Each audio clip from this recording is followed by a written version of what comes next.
Okay, thank you. And David Breimer said, take 15 minutes more. So I'm going to do that. I'm going to do that. I want to say, first of all, how glad I am to be here. And it's really true. And we honor Rick and Lori for establishing this incredible location, this geographical location of healing and revival, salvation, house of prayer, ministries of every direction, and it is ordained of God. It is absolutely predestined by God to be here. And I also want to say thank you to David Kingsley. I'm going to be sharing some stories tonight, which I'll mention in a moment, and I think he could say them better than I, but I just want to honor him as the personal assistant for Paul Cain for the last 8 years of his life, here in this location, in this house, for, bringing Paul Cain in. And I believe it's kind of a little bit like Obed-Edom's house, and the glory has never left. I also want to honor Paul Barry and Lucy, his wife, who is twin sister, is it? Of Lou Engle, and she's here tonight. I was just reading Lou today, quoting Lou today. I'll be quoting him today, and that's just fantastic. So as we jump in, for those of you watching online, my name is Wesley Campbell. I want to just show you one slide. I would encourage you to download the Shiloh Global app. Why? Because a lot more of what we're talking about you'll find there, as well as on the archives of the healing rooms. And you go to the archives, and that's really, really important. So let's jump into it.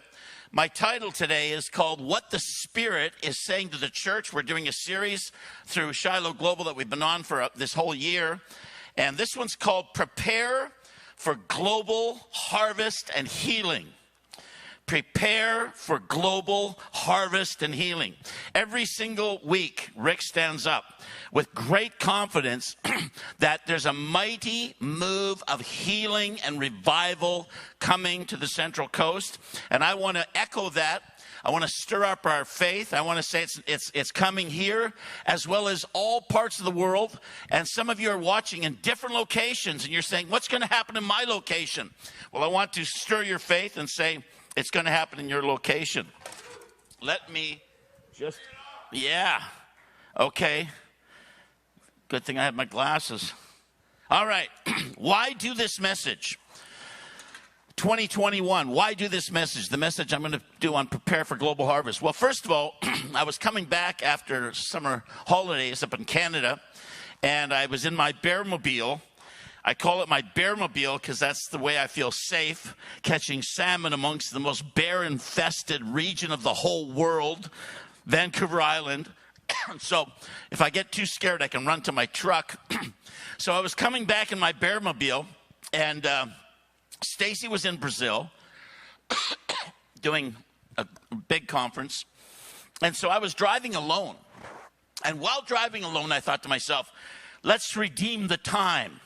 Let's redeem the time. Now, I happen to have with me, because I cleaned up my steel box for the first time in like 10 years or 15. I got to the back of it.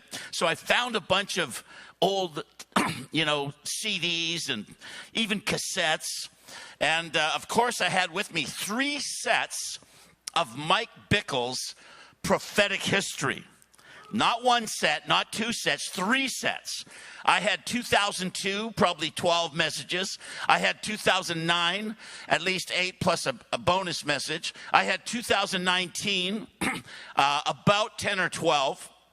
And I started working through them, and I did at least 15 to 16 hours by myself. David Breimer goes, oh. Now, of course, it's true. Half this room grew up on this. I mean, Julie, Meyer, and Walt grew up on every word of this, what I'm going to say. David Breimer, I just asked him, first time I went to Kansas City, he was 9. He was running around there. And Cassie Campbell, maybe she was just a thought in God's mind, I'm not sure. But we've got so much of the team here. But here's what I want to impress upon you. As I listened to it this season, I came to hear it in a different way than I've ever heard it before. And I want to say I've listened to it over and over in that this is not Kansas City's story, Mike Bickel's story, and he's quick to point that out, and he strives to point this out. It's the people of God in any location that will push in these things that we're going to talk about and go for it and grab hold of it. It's for everyone. And I took it, I really realized I even saw parallels in our prophetic history in Kelowna, British Columbia, Canada, which I'll mention a couple of them. But I realized that God was doing the same in many, many places. And he's still doing the same in many, many places. So what I'm sharing with you, I've been doing this now for more than 20 years. I'll tell you, I went to Kansas City. I'll tell you that in a minute. But even in my own house, if my boys were bad, Vashti's here. She was never bad. But my boys, if they were bad, I have 4 boys. I remember saying to them, okay, you need some positive reinforcement. Here's the set of Encountering Jesus by Mike Bickel. You can't leave the house till you've listened to all 15 in the series with notes. So that's positive reinforcement. That's 20 years ago. So I'm not new to this. And I want to encourage you to go back to the archive. So here's how you do it. Here's the slide. You can get them. There's 2009 Encountering Jesus. And that one even has transcriptions, okay? So you can read it. If you don't want to wait that long, you can read it. You can read the notes. There's 2019. It doesn't have transcription, but I'm going to try and get that set into motion here this next week because it's important. And then there's staff meetings that you can check out. Okay, so 4 things that I believe are happening in the future. One is houses of prayer everywhere are going to be springing up. Houses of prayer everywhere. A few weeks ago, we did Worship with the Word with Julie Meyer. And it's really hard to find in the archives, but I'm going to say this so you go to the archive. It's Wednesday, archive, Worship with the Word, 49 minutes -40. When you see that, then you open it. It'll say November 3rd. You need to pray through this one. Psalm 67, absolutely incredible, which Bob Jones interpreted as how that the prayers would start multiplying around the earth, and it will bring the blessing down and actually produce harvest in the earth. That means when you go to prayer meetings, your cucumbers get bigger. Literally. Your tomatoes, Walt, will be redder. Your pumpkins, larger. And that's a promise from Psalm 67. Preaching, singing, writing, presenting is going to be supported with angelic power for massive revival.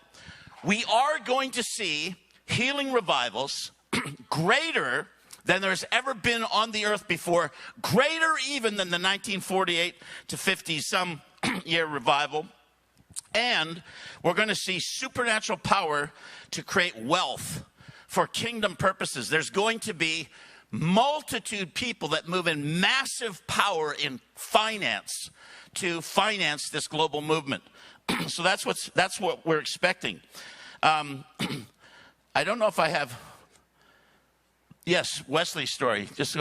So, just to briefly on this, I'm what's called Plymouth Brethren. Most of you don't know what that means. It was a sect. No, it's not a sect. It was a renewal movement that came out of Ireland with John Nelson Darby. And I believe that my forefathers, greats, were into that, right at the start. Now, they invented dispensationalism. Schofield took John Nelson Darby's notes and built it into the Schofield Bible. So I'm 5 generations steeped in anti-charismatic, anti-Holy Ghost, anti-everything. And that's how I was raised. Thankfully, we pushed into God. Thankfully, John Wimber broke away from many of us. And we began to pray for the outpouring of the Holy Spirit. Around 1986, 87, we were a church plant in British Columbia, Canada. And shortly into it, when we're all in our 20s, the Holy Spirit fell in power, landed first on Stacey and David Ruiz, the worship leader. And before long, before we knew it, we were in a Christmas party with 18 of us, with Stacey and David and others, literally shaking violently under the power of God. I mean, just violent, seizing by the power of God and roaring out prophecies in one single night. This was a Christmas party, if you can believe it. It lasted till 2 a.m. When we left, the stars were still brightly shining. It was still the year of our dear Savior's birth, and we were freaked out, totally freaked out. Within weeks, we had 70 shaking prophets within weeks, which led us into approximately 8 months of 40 to 50 hours of prophetic and intercessory meetings per week for 8 months straight, solid, nonstop. It was just gathering. And the Lord began to speak and download his DNA into us, which we wrote down.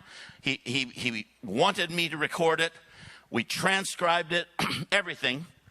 And it was interesting that I found out this season when I was listening to it, some of the 4 main words which shaped our direction were in fact similar prophecies which God was speaking to Mike Bickel and others. The first one was pray. He said, pray, pray, pray. I have called you to pray. And I remember one night, it was a thunderous night. We had our elders and we were gathered. And Stacey gets up and she comes toward me, manifesting kicking and chopping. And I'm going, oh no, this doesn't look good. And she goes, Walt, she says, Wesley, you know what's coming, don't you, Wesley? And I'm going, oh no.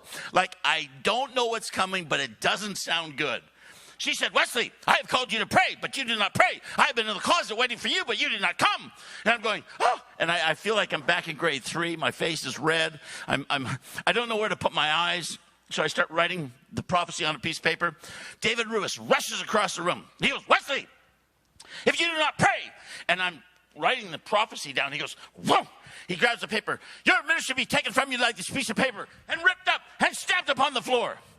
Now I'm going, so I'm really afraid, and I think I'm going to die. So that was a major word, and I'll come back to it in just a minute. The children, he began to say, it was almost like a byword. The children! And it was the children. The children will do what you have never done. The next generation. So Stacey immediately went into 2-year-olds. So we have a church of 800-900.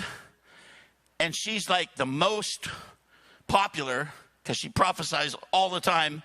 And she doesn't go to church. She does 2-year-olds for over 5 years. Every Sunday, 2-year-olds. Missionary men, etc. The Lord said, mercy and justice I've called you to. And revival's coming. We didn't even know what revival was. I used to read about it. I hadn't heard Paul Berry yet. So all I had was my Finney books and Whitfield and all that. So, interesting enough, with that first word prayer, I determined I was going to go to Kansas City. Because I'd heard that there was a group who prayed 3 times a day, like 6 hours a day. And I went, oh my goodness, I couldn't imagine that. I thought, that's the worst thing. How can a guy do that for 6 hours a day? But I was so desperate, I had to learn. So I flew to Kansas City with David Ruiz and another pastor. And it was 1989, the Passion for Jesus conference, massive. Daniel Breimer, David's father, was leading worship. There was all of them were there. Bob Jones was there. Paul Cain was there. I mean, Leonard Ravenhill, I think, was there. And it was just heavy. Noel Alexandria looked like a throwback from, Ebenezer Scrooge and Charles Finney. I mean, his hair just, whoa, and he was fasting on water, and he was gaunt like a ghost. And I remember we walked through the door, and James calls going, circumcise us, God! And we, oh! It was just strange prayers. We hadn't heard those prayers before. So we get in there. That's 89. And that's the very first time I saw and heard people who could pray with this type of intensity and power and Bible. And it's the first time I ever heard about a future hope of a great revival. As I said, I was raised dispensational. I believed that everything was going to get worse and worse and worse. It was kind of like toilet bowl theology. You know, we're just enduring until, you know, the devil gets darker and darker and the whole earth is full of gloom. And then suddenly, you know, the devil flushes the toilet. We're going, ah! Just before we get sucked down the hole, Michael blows the trumpet, pulls us out of the hole, dripping our clothes wet, just change into white robes, and we meet the Lord in the air. And the rest of the people go down the tube. So that's what I actually grew up believing. For the first time now, I'm believing because I listen to the prophetic history. Mike Bickel interviews Paul Cain, Bob Jones, himself, and others. You know, and for the first time I hear a different take on what the future is. And so I believed it. That changed me since 1989. And I used to travel the world with a whole suitcase of revival books after 1994. I'll come to that. A whole suitcase, like a 50-pounder of straight revival books everywhere I went. That's all I did. So jumping into it, Bob Jones. Now I'm going to refer to these guys, and all these notes are on the website. You can get all these notes yourself and read them. So Bob had a life-death experience, and I recorded that in Kelowna. It's on our website. There's 12, 13 minutes of it.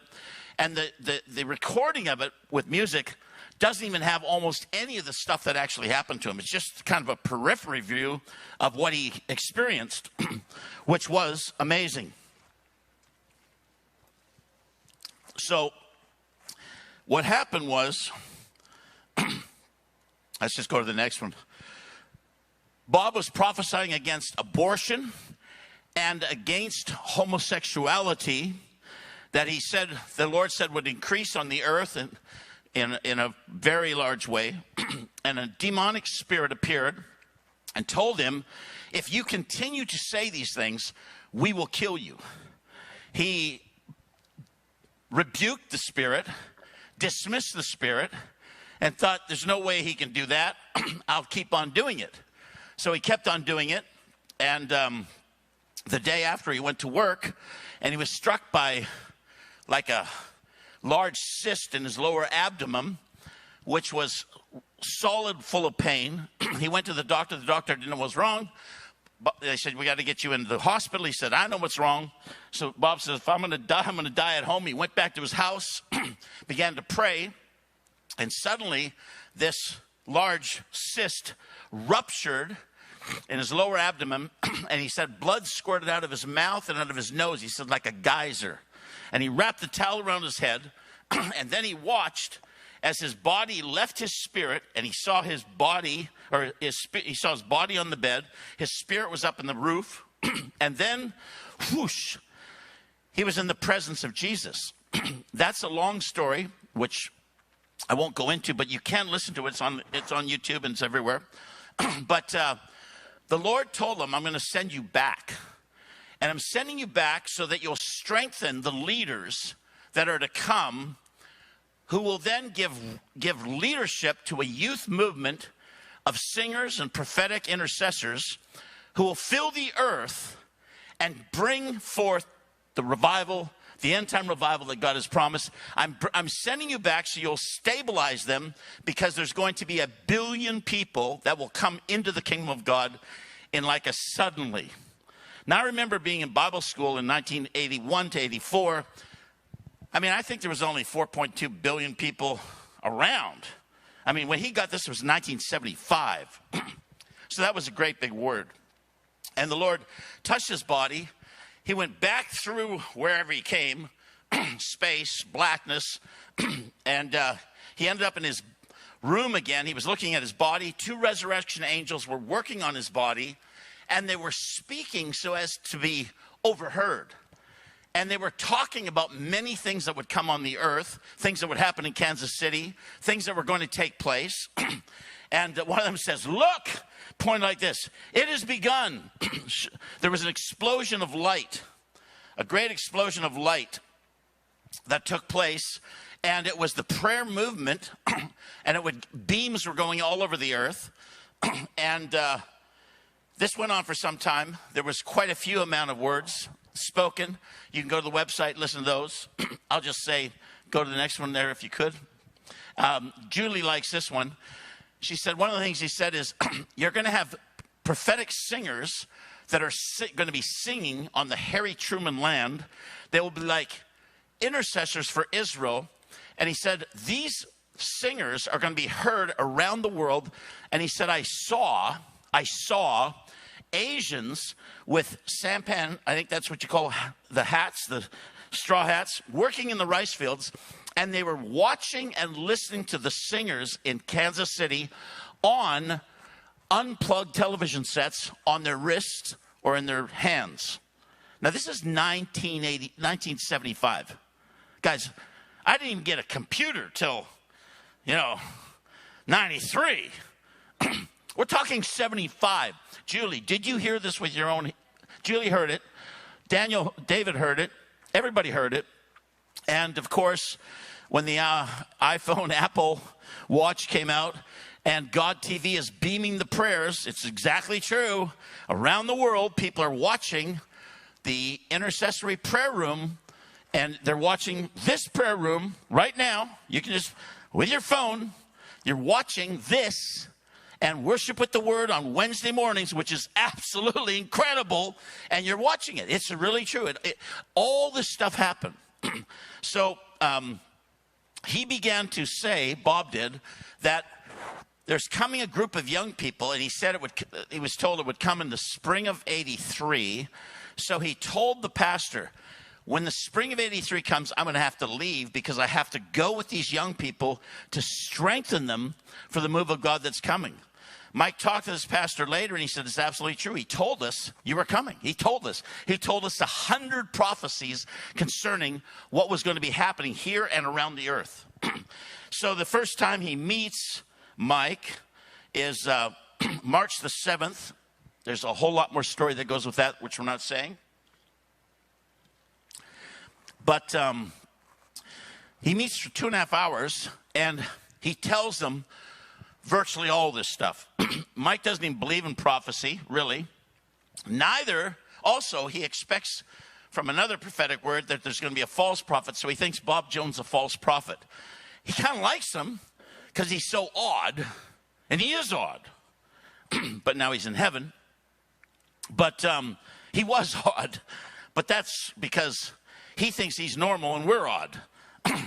So he goes to the office to meet Mike Bickel. He's got a huge winter coat on. It's 70 degrees outside, and he's got this coat on, and he's feeling the air. Goes, yep, yep, yep, because he's from Arkansas. He's got this accent, and he goes, yep, yep. And he starts, Mike says, hello, I'm Mike Bickel. He just ignores him, yep, yep. And so finally it's like awkward. He goes, can I take your coat? He says, oh, no, you can't take my coat. I'm going to wear my coat. He said, why? He says, it's a sign. Because on the first day of spring, when the snow melts, they will sit around the table of communion and they will accept me. Mike says, snow? It's been hot for 2 weeks. Like, winter's over. He goes, oh, no. On the first day of spring, when the snow melts, they will sit around the table of communion. They will accept me. He says, who's they? Mike says, who's they? Bob goes, you is they. He said, really? So anyhow, he goes on to tell him all these things. He says, here's my phone number. You're going to need it on the first day of spring. And then he says, he's going out the door. He says, by the way, the Lord tells me you like things 1, 2, 3, 4. He says, I'm just going to give it to you 1, 2, 3, 4. And he quotes 4 prophecies that the previous prophet had said upon him months earlier to get him to move from St. Louis to Kansas City. It all came. So on May the 23rd, May the 23rd, just go ahead, 3. March, it's March 21st, not May, that's the other one. March 21st, a guy by the name of Art Katz flies in. He's a minister. He's doing full gospel businessman. He goes to leave on Sunday, but it snowed, and he couldn't get out. And Bob Jones goes over to prophesy on him and gives him an amazing word. Mike is totally embarrassed because he thinks he's a false prophet. And Art comes over and goes, "Who's that man over there?" Mike says, "Well, I don't really know him." He goes, "He's a prophet of God." He goes, "He is?" He goes, "Yeah, it's amazing." So they go for lunch, talk, and he's trying to get out, but he can't get out because of bad weather and the snow. So by 9 o'clock, they have a meeting. Art says, could I meet that old man, that prophet? He says, well, I guess you could. And he goes, oh yeah, I've got his phone number right here. So they phone him up, and Mike says, Bob, this is Mike Bickel. He goes, I know. I've been waiting for you. He said, could you come over? Art, he wants to meet you. And so they came over. It was 9 p.m. and they begin to talk. And Bob Jones begins to give a series of prophetic revelations about all of their lives. There's about 7 people in the room. And one of them was a very secret vow that Mike Pickle had made to his father about taking care of his brother Pat Bickel, who had broken his neck playing football. And Mike had given a promise to his father with a tagline from a song and a phrase. And Bob Jones says, and by the way, God says to tell you, and he quotes the phrase and the tag and the phrase. And they break down weeping. And he goes, you are a prophet of God. And Bob says, that's right. And he says, why are we here? He says, because Art wanted to meet you. No, why are we here? Well, why is Art here? Well, because the plane couldn't take off because of the snow. He says, what day is it today? It's March 21st. He goes, what day is that today? It's March 21st. He says, well, what day is March 21st? It's the first of spring. And he quotes and he says, on the first day of spring, when the snow melts, we will sit around the communion table and you'll receive me as a prophet of God. Now, that was the establishment of the first prophetic word that goes into a whole series of prophetic words that applies to you, to your life, Walt Meyer's life, whether you're in Kansas City or who would believe that you can live in beautiful Santa Maria. It's the prophecies that establish the words. And he said, there are going to be signs in the heavens. Acts chapter 2. The signs in the heavens validate words that cannot be manipulated, because we can't manipulate the heavens. And that's how come the Pharisees wanted Jesus to give them a sign in the heavens. So that was the first very, very big one. I'm probably going to do maybe 2 more and then end. So they start praying 3 times a day, 6 hours a day. And in one of the prayer meetings, April 13th, God speaks to Mike Bickel and says this: I want you to call a 21-day prayer and fasting where 500 people will gather out of the example of Daniel 9 and 10, and it's for global end-time revival. So he has a strong, strong impression. He's just starting to learn about these things. Strong, strong impression. And he says, I'm only 28 years old. I'm brand new church. We've only been going for a few months. It's preposterous and audacious to think that you should call a citywide fast. He says, if I ever needed a word, I need one now. Next morning he gets up, he phones Bob Jones. He says, Bob, I need some counsel. I need some prayer. He says, I got to ask you something. He says, I already seen it. He said, what do you mean you already seen it? I already seen it. I already know it. Mike says, really? He says, I'll be right over. He grabs Tim Johns and another guy. He says, you guys are my witnesses. Tells them Daniel chapter 9, 3-week Psalm assembly. May 7th will be the date. It's for end time revival. He goes in the door. Bob says, huh. He says, I never saw him before. Mike said, who? He goes, you know who. He said, no, don't play cat and mouse. Who did you see? Bob says, I saw the angel Gabriel. And the angel Gabriel in the vision said, give the young man Daniel 9 and 10 and he will understand. He says, the word that you're to have a fast, a solemn assembly, is from me, and it is for global end-time revival. It's true. And Mike goes, whoa, that's intense. And he says, it's a sign to you. He says, what day is it supposed to be? Mike says, May 7th. He says, as a sign to you, a comet unpredicted by human, predictions will come across the sky to confirm that God is in what you're doing. In other words, you can call a 21-day fast, but you can't make up comets to confirm that God's will is in this thing. And that was on May 14th. April 25th, scientists discovered this comet, which didn't come in the newspapers until May the 7th. And it was a comet, I believe he said, that was the closest to the Earth since 1700s. That's substantial, guys. That's really substantial. So Bob Jones comes in May 7th with the newspaper.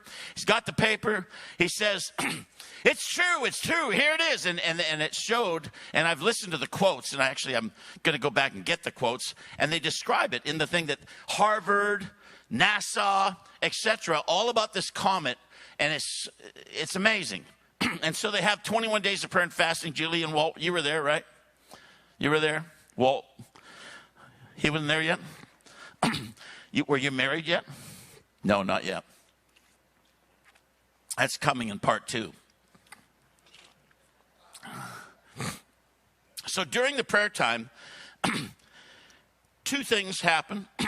One, the Lord agrees to establish 24-hour house of prayer and the whole house of prayer thing, as well as the healing promise that no disease will stand before this people. No disease.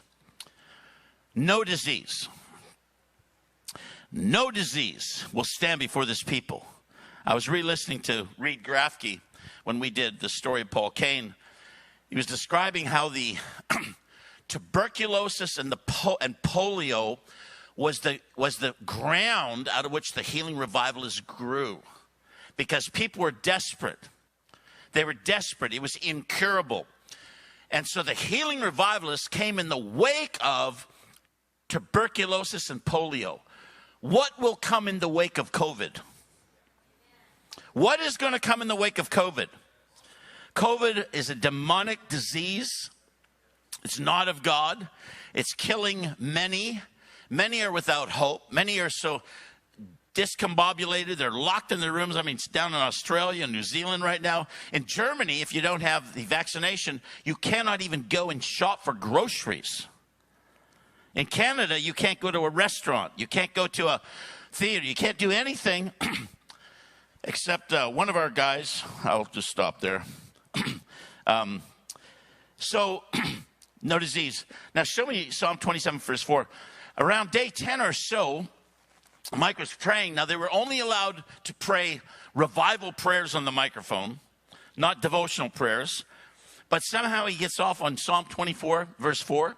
And he's going, one thing I ask from the Lord, this do I seek, that I might dwell in the house of the Lord all the days of my life.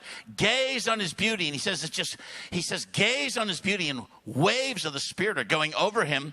And he's just praying this, and it just goes on and on. It's just waves. This whole day he's praying this, but he doesn't pray it on the microphone because they're not supposed to. They're supposed to play revival prayers. So the next day, Bob comes, he says, God says the answer is yes. Mike says, what do you mean yes? He said, yes to your prayer yesterday. He said, well, what prayer? I prayed 10 prayers on the microphone. He goes, no, not those prayers. Your devotional prayer.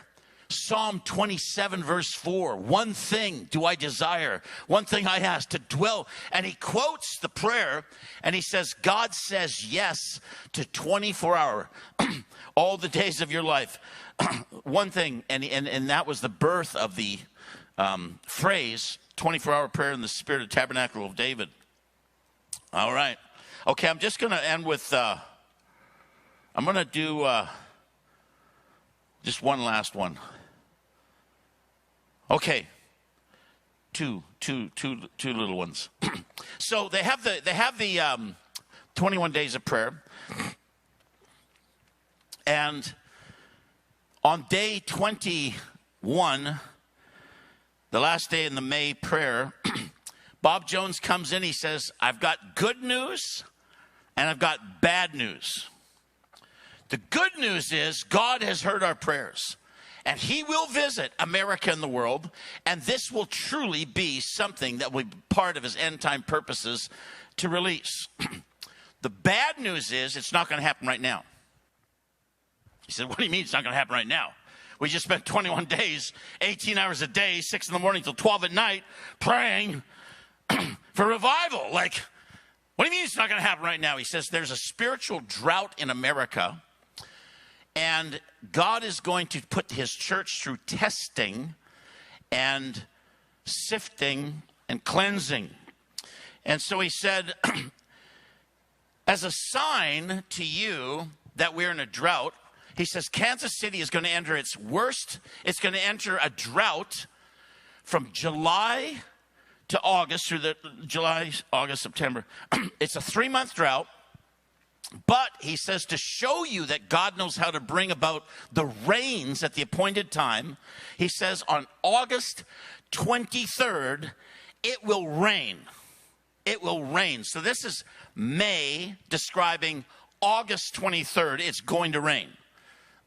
In June, they go into a drought, and it's the worst drought it's the second worst drought in 100 years. In 100 years, the second worst, and only by just a fraction of an inch of rain. So you might just say it's the worst drought in 100 years, although there's one little tiny bit worse. So, they're watching the rain, they're watching the weather. They look on Pismo Beach to see the weather. No, they didn't. And August 23rd comes, no rain. They get up, there's no clouds. Noontime, no clouds. They have the noon prayer meeting. Oh, God, oh, God. And this is all over town. Everybody knows it. Everybody heard it. Hundreds and hundreds and hundreds of people heard these prophecies. So suddenly, 6:45, everybody's coming to church, to the prayer meeting. They're coming in a little bit late. They should have been there at 6:30, but they came at 6:45. Boom! A torrential downpour for 15 minutes, just rain. And the exact amount I've got up there,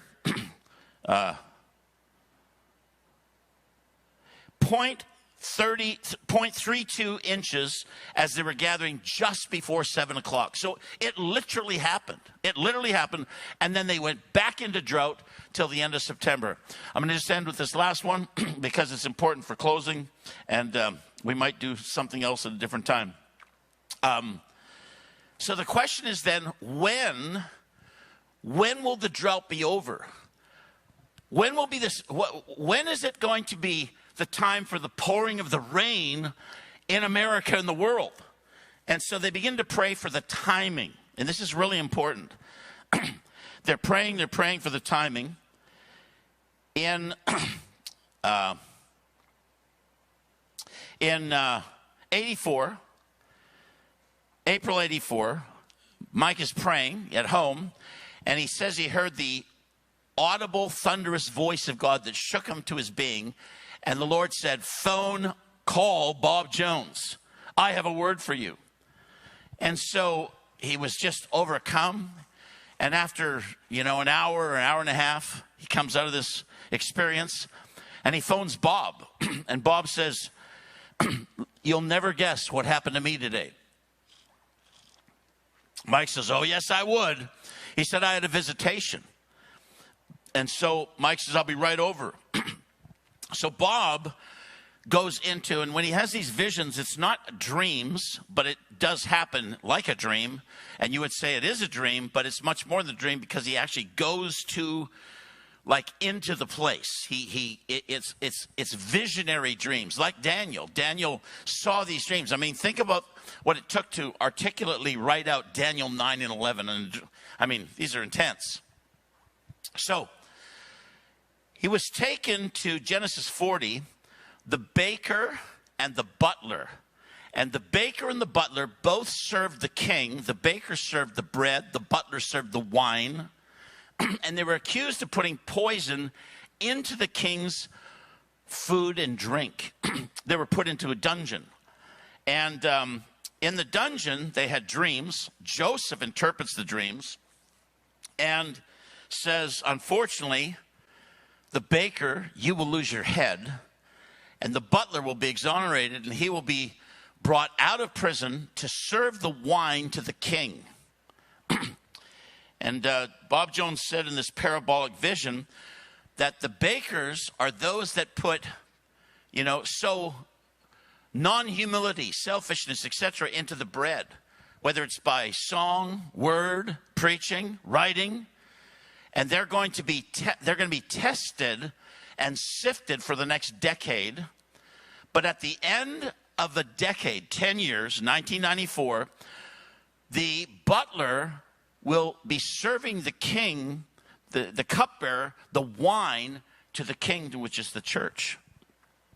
I remember, I'd maybe heard this, I don't know. But we just starting our church. How many of you know the 80s were a terrible time to start the church? You remember that? Jim Baker. Later he writes, I was wrong. He was wrong. But before he was wrong, he was an embarrassment to the church. And the church, many ministries were going down. It was a terrible time to start a church.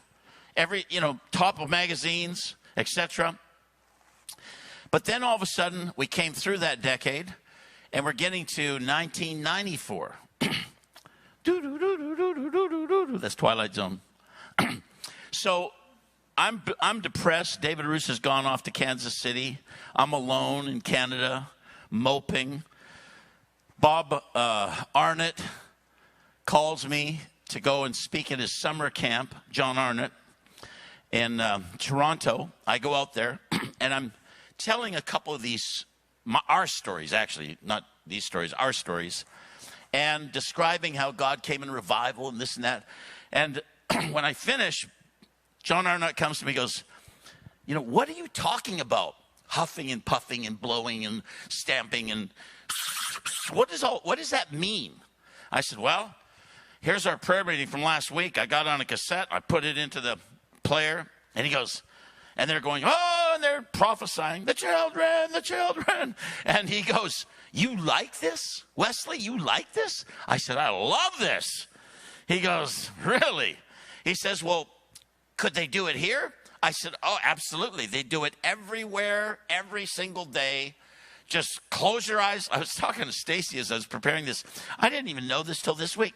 She shakes when she's alone praying. I said, really? Like my son said, you only shake when you're at church. I got to tell him, no. She shakes in her closet by herself with no one there and prophesies to herself in the air, and God declares. I love that. So I said, okay, so we brought 4 of the sharpshooters out to Toronto. It's now October. We have Thanksgiving on April 12th. So it's the week before that, do a conference, and we go to John Arnott's little church at the end of the runway.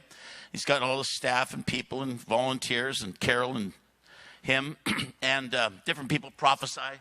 Stacey comes up to him, and all of a sudden she just stands there, and she just explodes. I mean, it's stamping, it's windmilling, it's twirling, it's chopping, it's blowing. She goes, John Arnott, you are Father John Arnott.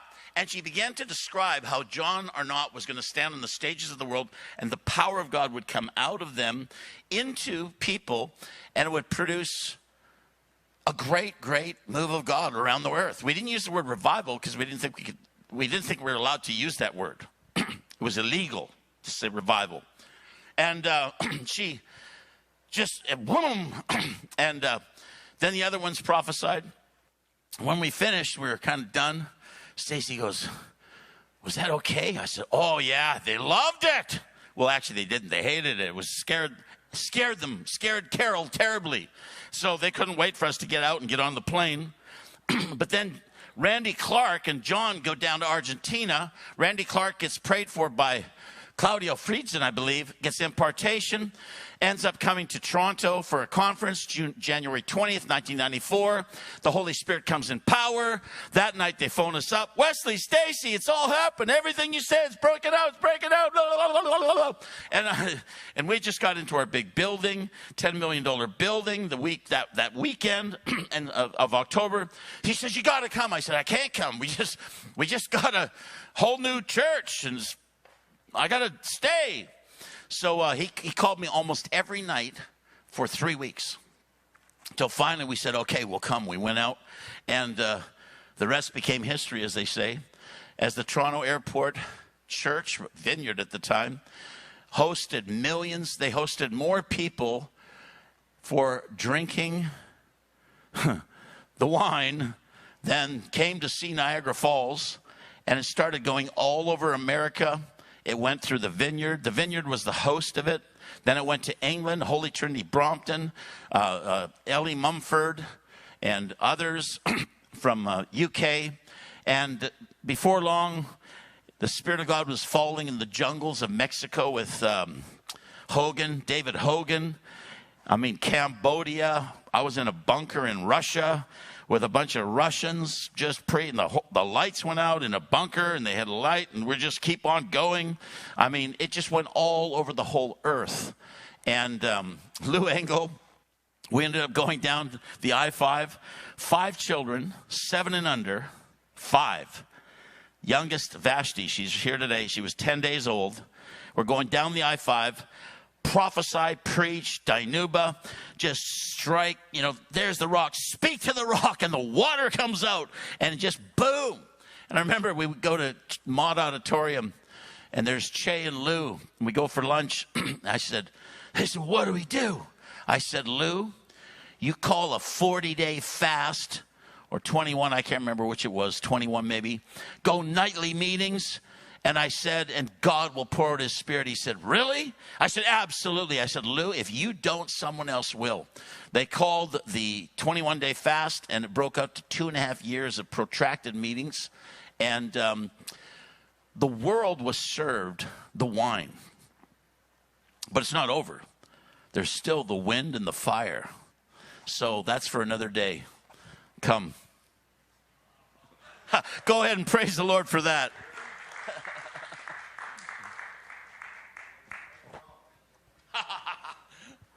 Wow. Come wind, come fire. Yeah, we really were contending for that. And I don't know what it's going to look like. Lori and I were a part of that outpouring in Toronto. We were up there all the time. And they even put us on their ministry team.